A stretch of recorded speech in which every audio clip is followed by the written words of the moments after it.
Now, the greatest radio shows of all time.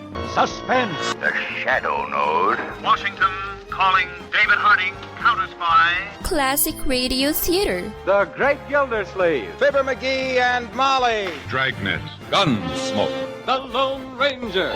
Now, step back into our time machine with your host, Wyatt Cox. Good evening, friends of the Inner Sanctum. Western adventure this hour. John Dehner stars as Paladin in an adventure of have-gun will travel from February 21st, 1960. And the old joke was even old back then. That was no lady.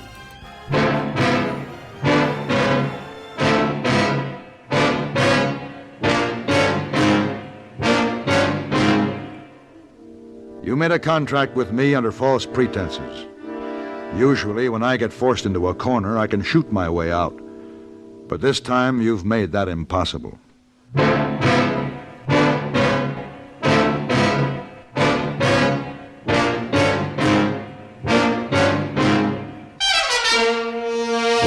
Have gun.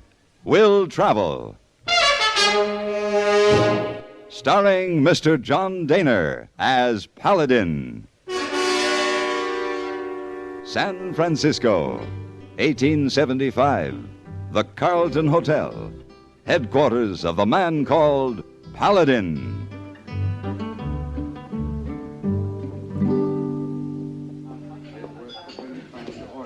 Oh, Mr. Paladin, you like a coffee now? Yes, Hey, boy. What are you doing waiting on table? I come warn you. Of what? Man over there, he watch you all the time you eat. Maybe so he enemy. I think I better tell you. What man? Man over by... Oh, too bad. He coming over here now. Huh. I've never seen him before. Well, I be nearby. You need me? Yes, I'll let you know, hey, boy. Oh, are you Mr. Paladin? That's right. I've been watching you, Mr. Paladin. I've decided you'll do. Well, thank you. What will I do? Well, you're just the man for the job. You're capable enough from what I hear, and I dare say fearless. Oh, you flatter me. No, it's not flattering, Mr. Paladin. Facts, based upon keen observation. May I sit down? By all means. Thank you. My name's Felber Fidd. Felber?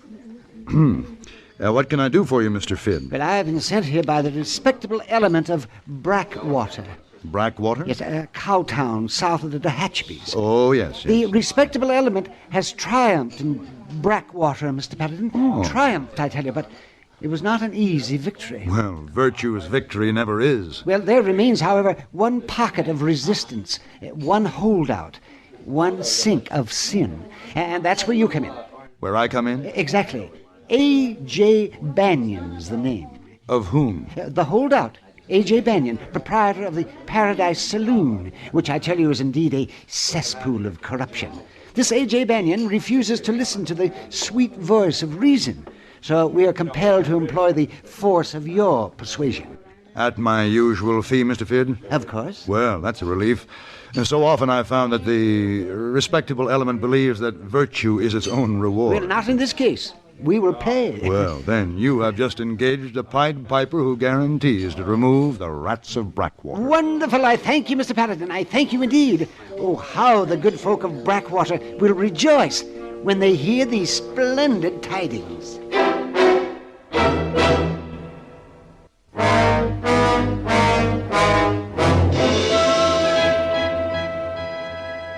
Brackwater wasn't much of a town. A wide main street, deep in dust, a few scraggly cottonwoods aridly protesting against being asked to grow where no tree had grown before, but it was home to the respectable element whose roots went deep, many of them being the first families who helped found this Mecca almost a decade ago. The other element came and went, came thirsty and went slaked, hungover, and otherwise depleted, thanks to the hospitality of the Paradise Saloon. Hey, Tex, did you hear that? This stranger's looking for Mr. Bannion. Well, tell him, Shorty, tell him. Oh, I ain't got the heart. I'm losing patience, gentlemen. Just a straight answer, please. Where can I find Mr. Bannion? Well, trying to tell you, stranger. You see those 4 people leaning on the bar over there? Yeah? There's 4 10-gallon hats, right? Right. 4 gun belts, right? Right. Well, you look lower. Only 3 of them are wearing pants. The one wearing a skirt is a lady. You ask her about Mr. Bannion. Yeah, thank you. I will.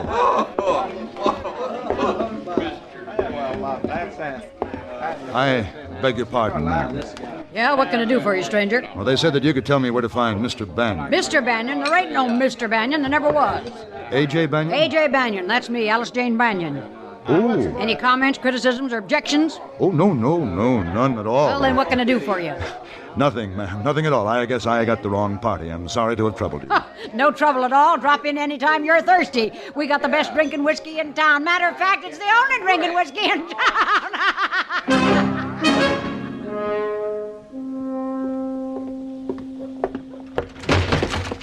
Mr. Fidd. Mr. Paladin. Mr. Fidd, I must ask you to release me from my contract. Release? Oh, my, no, that would be quite impossible, I'm afraid. A contract's a contract. Of course it is, but it can be dissolved by mutual consent of the contracting party. That's true, only I don't consent. Now, look here, Mr. Fidd. You made that contract under false pretenses. Mr. Paladin, that's a very serious accusation. Nevertheless true. You engaged me to rid this town of a man named Bannion. No. I never said anything about a man named Bannion. I engaged you to get rid of A.J. Bannion. But you didn't tell me the A.J. stood for Alice Jane. Well, that's true, in a way, Mr. Paladin, but I didn't say A.J. stood for Albert James or Arthur John either.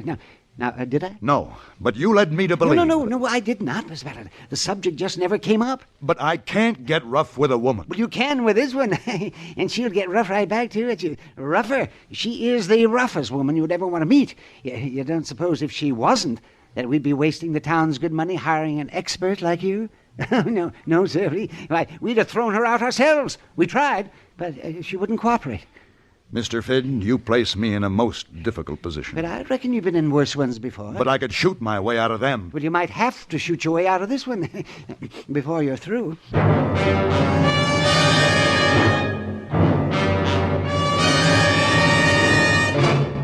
February 21st, 1960, Have Gun Will Travel on Classic Radio Theater with Wyatt Cox. No offense, but are you a little fat when you look in the mirror?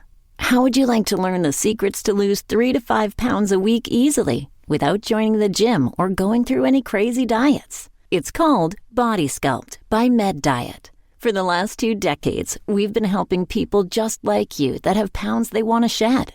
We've helped millions of people lose thousands and thousands of pounds over the years. And now it's your turn. Learn the secrets of how to lose weight with one simple phone call. You'll see an amazing difference in a matter of days. Don't believe us? We'll offer you a money-back guarantee. If you're ready to start losing weight right now, call right now to learn more about your risk-free order to Body Sculpt. Call for your risk-free offer. 800-738-5332. 800-738-5332. 800-738-5332. That's 800-738-5332. Now on Classic Radio Theater, the conclusion of Have Gun Will Travel, February 21st, 1960.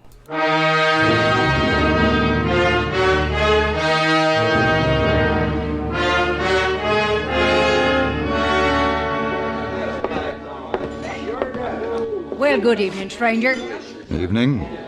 Right friendly of you to visit us again. What can I do for you? Whiskey, You please. look like you're carrying the troubles of the world on your shoulders. I am. Then have a drink on me. Thank you, Miss Bannion. Miss! Nobody called me Miss. I'm A.J. to my friends and to my enemies, and folks are either one or the other. I'm sorry. A.J., I'd like to be your friend. No reason why we can't. I'd like to talk to you. Go ahead, talk. Well, couldn't we go over to that table where it's more quiet? Sure, why not? Hey, AJ. Yeah, Tex. Ain't it a fact that Ulysses S. Grant is the worst president the United States ever had? I wouldn't know, Tex. I've been trying to tell this mule-headed shorty here. Well, now, who's mule-headed? Now, simmer down, boys. You know the house rules. Well, obey them. You'll live longer. well, all right, man. you, sir. This table to your liking? Yes, it's fine. Well, then sit down. Thank you. Now, you have house rules, Oh, in a way. 3 subjects is taboo in this saloon. Politics, religion, and women. Too many good men have died defending one or the other. Yet where would the world be without them? Better off. But you're a woman. Well, I never felt much like one.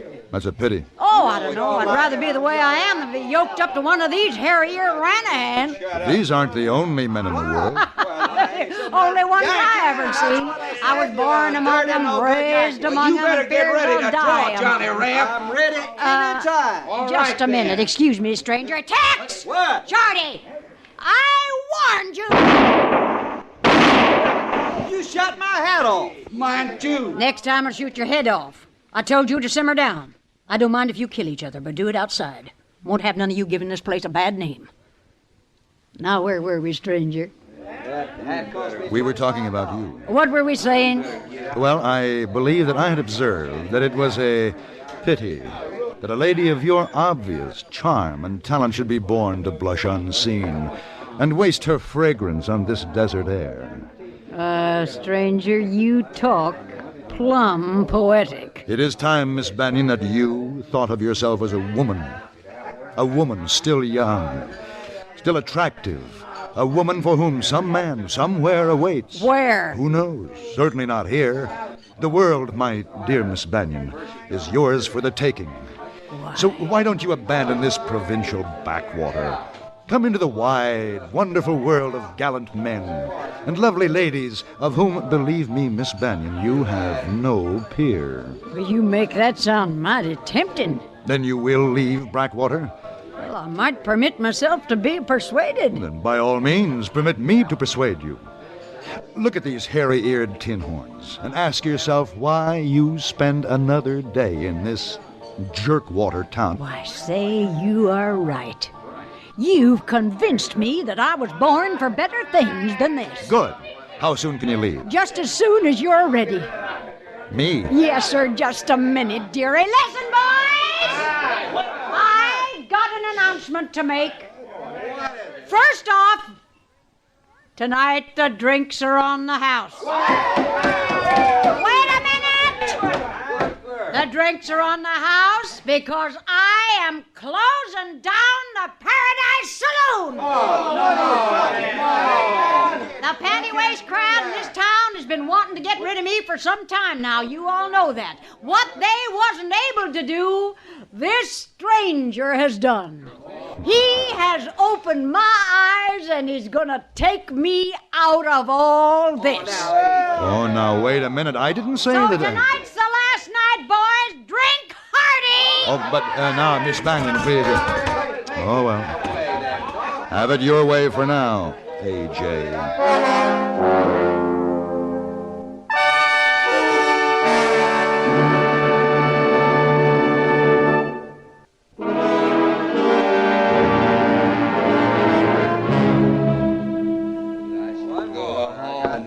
Well, looky here, Felber Fid, why, you little Dickens. Thought I'd never see the day you'd walk into the Paradise Saloon. I came over as soon as I heard the news, AJ. Yes, sir, I decided to see it your way, thanks to this sweet-talking stranger. But good. But it just happens I have the papers right here with me.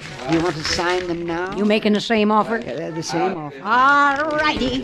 There you are. She's yours, Felber. And I'll have the money for you the first thing in the morning, as soon as I open my safe. Oh, I trust you, honey. She'll make a fine meeting house. Well, you got this stranger here to thank for bringing me to my senses. I know that. Yes, sirree, he convinced me that I was wasting my time. My keen judgment assured me he was the right man to hire. Hire? What? What do you mean, hire? Have you got any idea who this stranger is, AJ? No, it all happened so fast, didn't get around to asking him his name. Well, ask him now. What's your name, stranger? Paladin. Paladin. A hired gunslinger from San Francisco? At your service, Miss Bannion. Not at my service. Felber, who paid him to come down here and make a fool out of me. I meant every word I said, Miss Bannion. Don't call me miss. You just stand up. Be ready to draw. Nobody makes a fool out of A.J. Bannion. Stand up!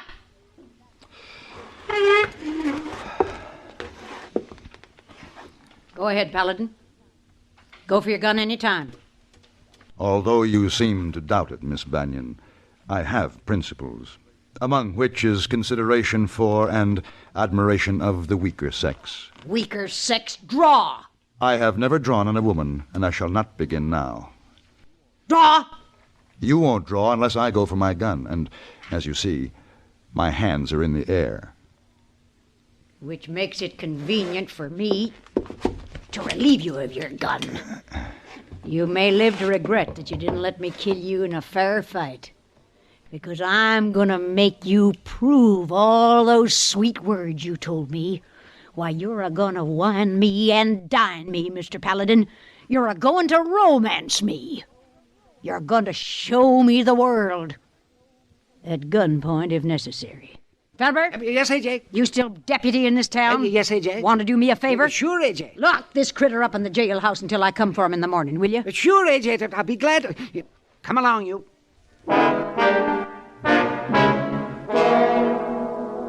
Felber Fid played his part to the hilt. Poking his gun in my ribs, he pushed me out of the saloon ahead of him and marched me down the main street for all the town to see. Then we turned a corner in the direction of which I assumed was the jail. But once out of sight of the townsfolk, he pushed me into a door across which was the sign, Fid Land and Development Company.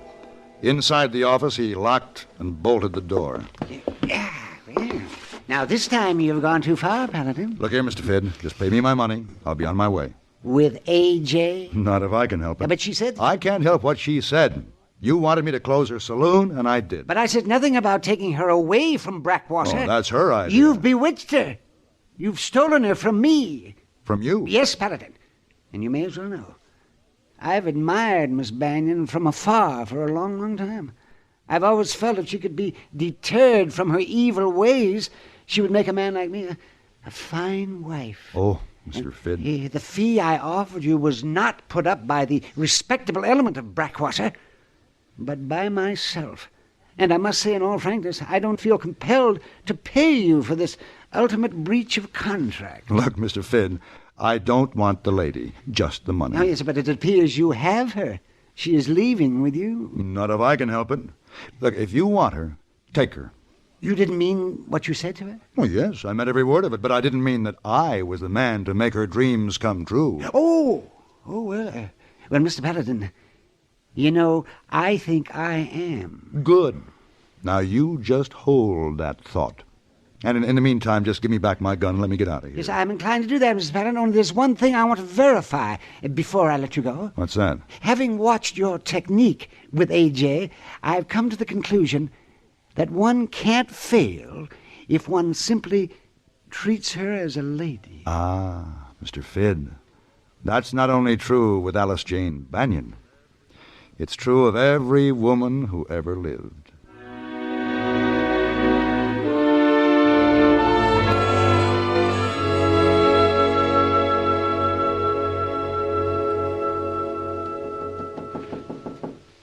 Come in. Good morning, Mr. Paladin. Good morning, Miss Wong. Good morning. I bring morning paper and mail. You got special fat letter from place called Blackwater. Oh, yes, I've been wondering when it would come. Lots of green money. Yeah, and I earned every penny of it, Miss Wong. Look, there's something else in the envelope. Oh, yeah. Oh, yeah. Let's see. Let's see. Miss Alice Jane Bannion and Mr. Felber Fid request your presence at their nuptials, Friday the 13th at 3 o'clock at the First Brackwater Church, formerly the Paradise Saloon. You gonna make you present at nuptials? No, Miss Wong, no, I think not. I make it a policy never to get mixed up in marriages.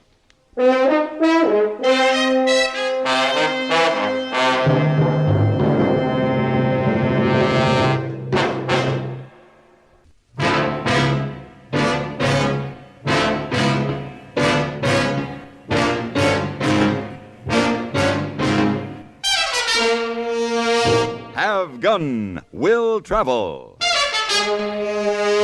Created by Herb Meadow and Sam Roth, is produced and directed in Hollywood by Frank Paris and stars John Dehner as Paladin, with Ben Wright as Hey Boy and Virginia Gregg as Miss Wong. Tonight's story was specially written for Have Gun, Will Travel by William N. Robeson. Featured in the cast were Howard McNear, Harry Bartell, Vic Perrin, and Jeanette Nolan. Our sincere congratulations and good wishes go to the staff and management of radio station WAAX in Gadsden, Alabama, which has joined the ever-growing list of CBS radio affiliates. Welcome again, WAAX.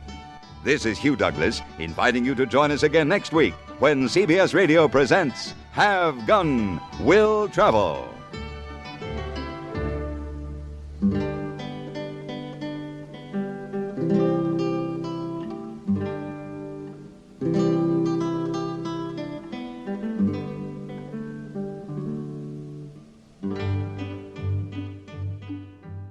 From February 21st, 1960, Have Gun Will Travel, John Dehner starring as Paladin here on Classic Radio Theater with Wyatt Cox. We're going to stay on February 21st, 1960 in our second half hour and hear an episode of radio's outstanding theater of thrill, Suspense. A doctor's life being threatened by a very strange person in an episode of Suspense entitled Crank Letter. That's coming up next, but first... Are you suffering with arthritis or osteoporosis? Do you have diabetes? Did you know that these are just two of the hundreds of diseases that have seen improvement with Dr. Wallach's incredible longevity products? You can't get them at a health food store. The only way to get them is to call us at 800-214-0065. That's 800-214-0065. Do you have heart disease, fibromyalgia, or high blood pressure? Do you have a terrible time losing weight? Dr. Wallach can help. He was a veterinarian and cured diseases in animals. He felt that he could do the same for humans, so he became a physician. Over 50 years of research and helping people like you goes into every bottle of Dr. Wallach's amazing discoveries. Do you want to feel better? Learn how to treat the cause of your problem rather than covering up the symptoms with drugs. Call 800-214-0065. That's 800-214-0065. Oh, come on, I hate you. You have no right to speak to me. You're stupid, you're evil. You believe in your God, guns, and gold. You shouldn't have the right to vote. We must fix this disgusting country now. We want socialism now. Whoa there, little fella. Our U.S. Constitution protects your right to say these things, even if they are drivel. Our founders believed in our inalienable rights granted by God, not some mafia. Our Bill of Rights protects your personal freedoms, your absolute right to speak to others, whether loving and kind or hateful and stupid. Utopia doesn't exist. It only destroys. Millions of innocents slaughtered by the communists in Cambodia, China, and the Union of Soviet Socialist Republics. And millions of people were gassed by Hitler's National Socialist Party. Where do you stand? Help us save the Constitution and restore our American dream. Go to SaveMyFreedom.com. That's SaveMyFreedom.com. Brought to you by the American Media Council.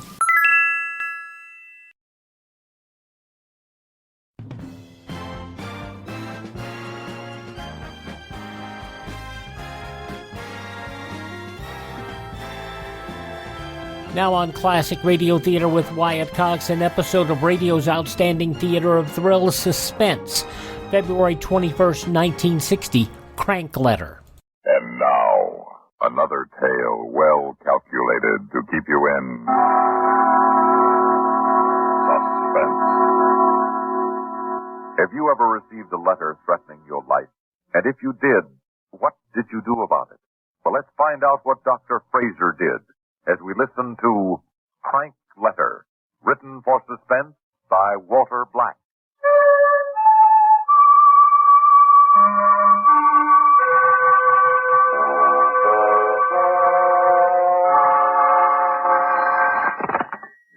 Dr. Fraser speaking. Hi, Doc. Paul Neiman over at Homicide. Oh, you believe in telepathy, Lieutenant? Beg pardon? Well, I was just about to pick up the phone to call you. Oh. Well, I guess the department must have notified you, huh? Notified me about what? My yearly physical checkup. Isn't that what you meant? No. You see, I got a letter, and I wanted to talk to you about it. Could I drop in later today? Well, sure, if you want, but can it wait until I come by for my checkup? Save you a trip. Well, I guess it can wait. Let me see. Can you come in at 4 today? Yes, I can. I'll see you then, Doc. Yeah, Lieutenant. Yes? Now the outer door will be locked. So just call out and I'll let you in.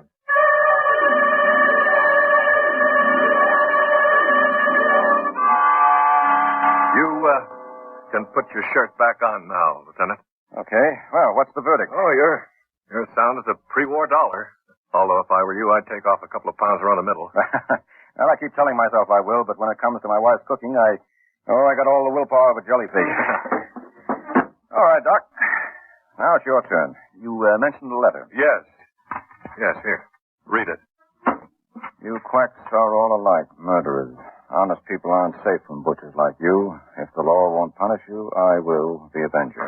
Well, she went to a lot of trouble, didn't she? Cut out all the letters from a magazine. She? Well, reads like a woman. Could be a man, of course. I suppose you've handled this, haven't you? Well, you mean fingerprints? Mm-hmm. Well, yes, I guess so. I didn't know what it was, of course. Well, it doesn't matter, Doc. She probably wore gloves. I wouldn't worry too much about it. You wouldn't worry about it. No, it's not addressed to you. No. Take it easy. I only meant... Well, we get hundreds of poison pen stuff like this every year. 99% of them turn out to be crank letters. And the other 1%, Lieutenant, what do they turn out to be? You know of anyone who might have a grudge against you, Doctor? No. There's no reason at all for anyone to hate you. Is that right? Well, there's no rational reason, no. I said no reason at all. Well, it isn't really a reason. Let me be the judge, huh? All right, it happened last week. I was performing an operation on an elderly patient in his 70s. Now, his heart failed on the table. Mm-hmm. Now, everything possible was done for him, but it wasn't any use. He died. Anyway, it's been on my mind. I feel terrible about it. Guilty? No. Why should I feel guilty? It happens sometimes, no reason. Just asking, Doctor. The man who died, what was his name? Gilbert. Joseph Gilbert. Any relatives? He lived with a son. Name? Well, I don't... Oh, wait a minute. I probably have it on his record. Yeah, here it is. Yeah, Frederick Gilbert, 210 South Oak Lane. Uh-huh. You ever meet him? Yes, once. What's he like? Well, he's big and burly. He what? Well, it was after his father died. He threatened to hit me. He had to be restrained by some hospital attendants. Mm-hmm. You think he wrote this letter?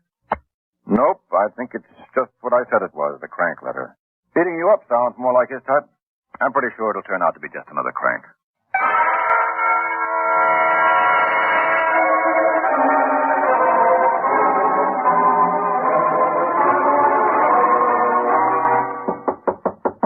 Yeah? Excuse me, Lieutenant, but there's a Dr. Donald Fraser outside, says he has to see you. Says it's important. Okay, send him in, Evans. Yes, sir. You can go on in. Yeah, okay, thank you. I'm sorry to bother you, Lieutenant, but... It's no bother at all, Doc. What's on your mind? This. Came in the morning mail. Well, go on, read it. All right. Why don't you sit down and relax? Yeah, relax. I'm too nervous, if you must know. Well, suit yourself. You killed him. You and I know it, even if nobody else does. Your turn is next. Well, is that all you can say? A cheap grade of paper, no signature. You killed him. Do you think this refers to that patient of yours? What else can I think? Look, I'm not normally a very excitable person, Lieutenant, but this has got me... Scared? Yes, scared. Can you understand that? Or don't policemen ever get scared? Sure we do, often. Send Evans in. Oh, and what am I supposed to do now? Walk out of here and go about my business? Is that it? I'm scared, Neiman. I'm scared sick. Now, does that penetrate? I want protection, and don't give me any more of this crank letter routine either. This thing is genuine. I can feel it. I think you're right, Don. Look, why don't you sit down? I'm sorry. I didn't mean to blow up at you. It's all right. Forget it. Let's come on in, Evans. This is Dr. Fraser. Don, this is Detective Evans. Oh, hi. How do you do? Evans, you're off desk duty as of now. Until further notice, you're assigned to the doctor. You'll pick him up every morning when he leaves his apartment. You'll go out on calls with him, accompany him to the hospital. The works, you got it? Yes, sir. And every night you take him back home and wait until he locks his door. Yes, sir. What am I supposed to be looking for, Lieutenant? Your guess is as good as mine. Just make sure the doctor stays healthy. Yes, sir. You are taking this seriously, aren't you, Paul? I am, Donald. Real serious.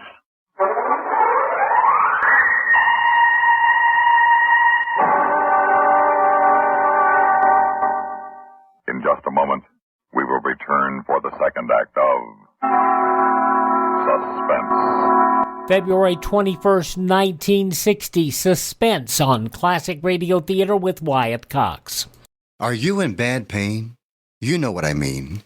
Your knees hurt. Your shoulder hurts. Your elbow and back are constantly killing you. And I'm sure you've tried every pain pill or cream available at the drugstore. Am I right?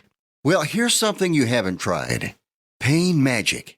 Pain Magic is not available at any drugstore. The only place you can get it is by calling the special toll-free number I'm about to give you. And to make things even better, call right now and find out about our buy one, get one free offer. We're so confident it'll work for you that we offer a free bottle with your purchase. No prescription required. Call now to learn how you can get Pain Magic and get rid of your pain. Remember, your results may vary. 800-492-8164.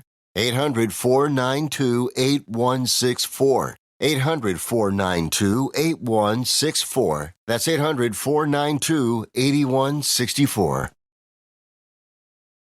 Now on Classic Radio Theater with Wyatt Cox, the conclusion of Suspense, February 21st, 1960. Crank Letter.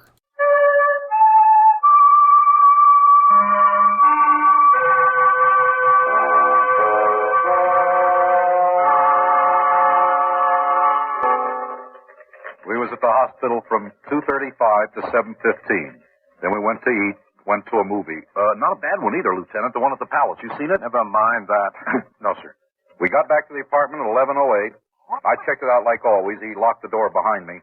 I picked him up again at 8:10 this morning, and I'd just come from his office. Office door locked? Oh, yes, sir. I make sure of that. He says some of his patients complain about it, but he locked it. Nothing out of the way? No, sir. Lieutenant Neiman. John Fraser, Paul. I got another one. Another letter? Read it. You haven't got much more time, murderer. You know how to kill. How well will you die? You've got to do something, Paul. Now, take it easy. We're doing our best, Doc. This just came in the mail? No, I found it on my desk when I got to the office. What? I'll be there in 5 minutes, Doc. Come on, Evans, let's go.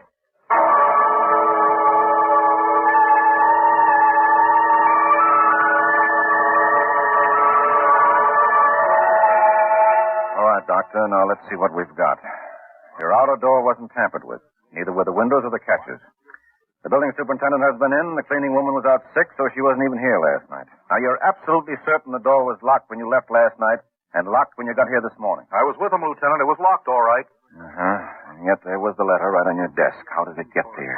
Well, Paul, I should have mentioned this before, but I didn't think it was important. What?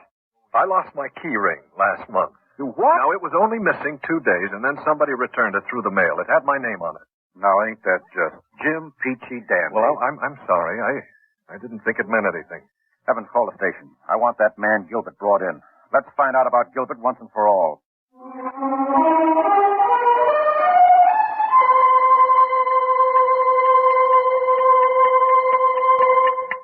You have to keep that light shining in my eyes. We don't have to, but we're going to. We like to see who we're talking to, even when they're as ugly as you. I'd like to get you out from behind that badge, but didn't hear you say that. Any time at all. All right, Gilbert. Let's go back over that story of yours. You gave my man the slip after he tailed you home last night. Where'd you go? I told you. Tell him again. I went bowling. You always leave by the back door when you go What, bowling? you think I'm a kid or something? I knew you had a tail on me. Am I supposed to write him a letter if I feel like going out? Why not? You've been writing Dr. Fraser letters. I ain't writing nobody nothing. How many times I have to tell you? Turn off the light. What? You heard me.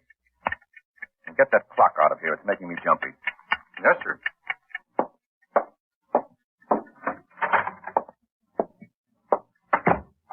That's pretty rough about your dad, Gilbert. Dying on the operating table like that. Of course, who's to say whose fault it was? Accidents will happen. Listen, my old man had the constitution of an ox. It was no accident that killed him. You think Fraser did it on purpose? If I thought that, Fraser'd be as... You really want to know what I think? Yeah, I do. My old man was a clinic patient. No dough. Slap him on the table, cut him open. If he lives, okay. If he dies, too bad. Uh-huh. Well, like I said, I don't blame you for wanting to get back at Fraser. Now, who I says... do. You're our boy, Gilbert. You got the motive and you got the opportunity. We got witnesses who heard you swear to get even with Fraser. Listen, a guy says lots of things. That don't mean anything. Tell it to the jury, Gilbert. You only got one chance, Mr. Copper, please. I never wrote no letters. Where have you hid the duplicate keys? You'll find them sooner or later anyway. Lieutenant Neiman. This is my last warning, Lieutenant. Fraser hasn't got much time left. Who's this? You're his friend. Tell him to make his peace with God, if he can. Wait a minute. Comedy. Put a trace on this call. If you've got anything against Dr. Fraser, why don't you come on in? We'll talk it over. Give him my message, Lieutenant. Hello? Hello?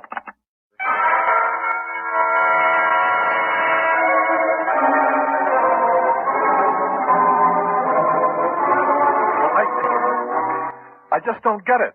I was so sure Gilbert was the one. You're in good company, Doc. We thought so, too. I didn't. I never did. He was just the only pigeon in sight. Doc, tell me, this town you were born in, where you grew up, what's the name of it? Haydenville. Maybe the answer's back there. But I left after high school. I never went back. I told you that. Yeah, I know. What about your family? Well, my father's dead. My mother lives with my aunt out in California. Nobody else? Brothers, sisters, cousins? Nobody else. How come you never went back there? I had no reason to. I'd made new friends in college and later in med school. There weren't any close ties at home. All right, Don. How about college, medical school? No. Nothing there either. Not that I was the most popular guy or anything like it, but I've never gone around making enemies. Well, I wouldn't call our letter writer a bosom pal, exactly. Hey, Lieutenant, maybe it's a patient. Maybe one of them's kind of cracked. None of my patients has any reason to wish me harm. Old man Gilbert conked out on the operating table. Was there anybody else? I'm not in the habit of either killing or wounding my patients, Evans. Now, you can check my records if you like. Okay, Doc, just ask. Let's go, Evans. I'll pick you up at the usual time, Doc. If I'm still around.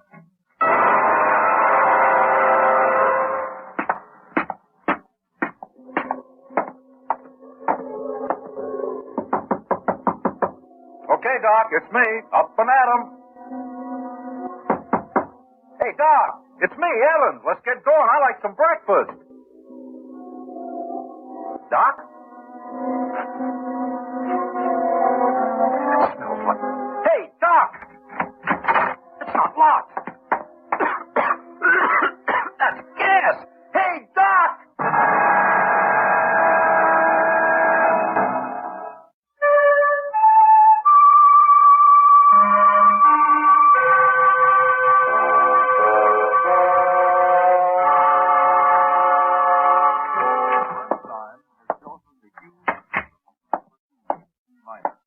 How is he, Lieutenant? Doctor says he'll live. Oh, thank heavens for that. You know something? Fraser must have opened that door himself. Even with duplicate keys, nobody could open it from outside after he shot the bolt. So?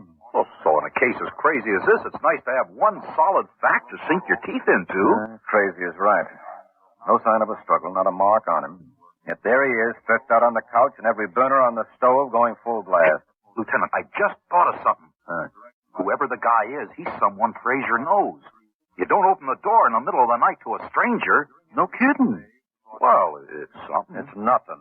Like everything else we got. Go on back to the station, Evans. But what about you? I'm going to see Fraser as soon as he'll let me.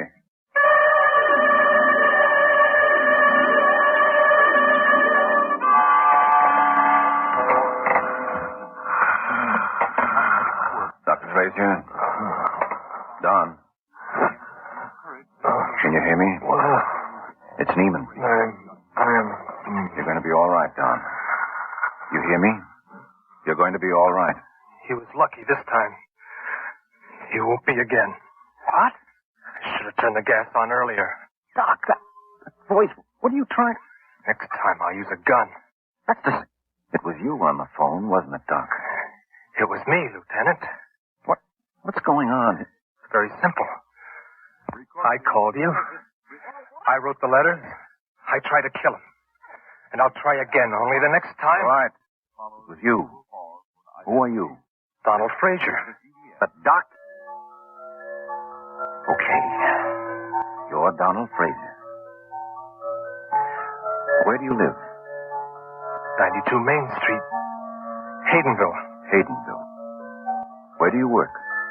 Mulholland's Meat Market. After school and all day Saturday. School? What grade are you in? I'm a junior in high school. Why? Just routine, Donald. You have plans to go to college? Sure. I'm going to be a doctor. You mind me asking why you're out to kill him? Responsible for Jamie's death. So he has to pay for it. Jamie? My brother. He was 2 years younger than me. How did he die? He drowned. I don't want to talk about it. I have to know, Donald. How did he die? He got cramps. He yelled. He could have been saved, only he was too busy swimming to pay any attention. By the time he looked around, it was too late. And you blame him for that? Yes. He's got to pay. Suppose it had been the other way around. Would you blame Jamie? You know how it is when you're swimming. You're having fun. It's easy to forget about the guys with you. He shouldn't have forgotten. No, but he didn't forget deliberately, did he? No. Will killing him bring Jamie back? What are you asking me so many questions for? Will it accomplish anything at all, Donald? Maybe it'll give me some peace. Is that what you want most? Yes. Killing him will only make you feel worse. You'll be a murderer then. Is that what you want? No. You want to be a doctor. That means saving lives, Donald, not taking them. Start with him. Give him back his life. That's the only way for you to find peace. You believe that? The Bible says, judge not, lest ye be judged. I don't think a guy like you could go through life with a secret like that on his conscience. I just want some peace. Then try it my way, Don. Forgive him. He's suffered more than you'll ever know. How do you know? I'm his friend. He's a very decent guy. I wish you could know him as I do. And what about Jamie? If he could, I think he'd say the same thing. He doesn't blame him. It was an accident. Try it my way, Don. Will you? Donald? I'll try. Good boy.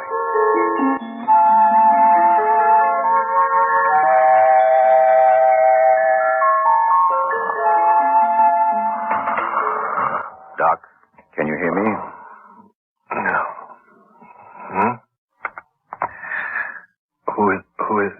Who is it? Me, Paul Neiman. How do you feel? No. Well, as Evans would say, Jim Peachy Dandy. What happened? You had an accident. It's over and done with. You're going to be okay. It's funny, Paul, but I feel, I don't know quite how to put it, like a big burden's off my back. It's crazy, isn't it? No, not at all. Sure it is. Whatever happened to me, I know it was no accident. That letter writer will try again. No, he won't, Doc. Because you see, we found him. From now on, I don't think you'll have any more trouble.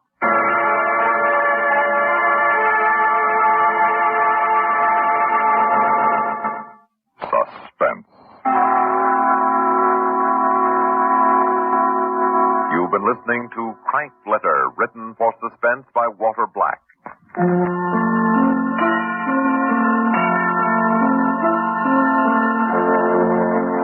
Heard in tonight's story were Lyle Sudrow as Dr. Donald Fraser, Les Damon as Lieutenant Neiman, Bill Meader as the young Donald Fraser, and Larry Haynes as Fred Gilbert.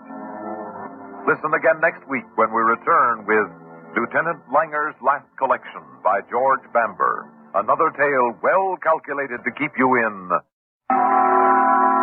suspense. February 21st, 1960, Suspense on Classic Radio Theater. Visit my webpage, classicradio.stream. There you can stream our shows on demand, learn more about classic radio collecting, and contact me. Classicradio.stream. We have our social media links up there as well. Don't forget that our shows are available all over the internet on demand. iHeartRadio, Spotify, Spreaker, TuneIn, Apple Podcasts, Google Podcasts, even Amazon Music and Audible. Just search for Classic Radio Theater with Wyatt Cox. Classic Radio Theater with Wyatt Cox. Thanks for tuning in. Tell all your friends the great radio shows are right here at this spot on the dial. Classic Radio Theater with Wyatt Cox on your favorite radio station.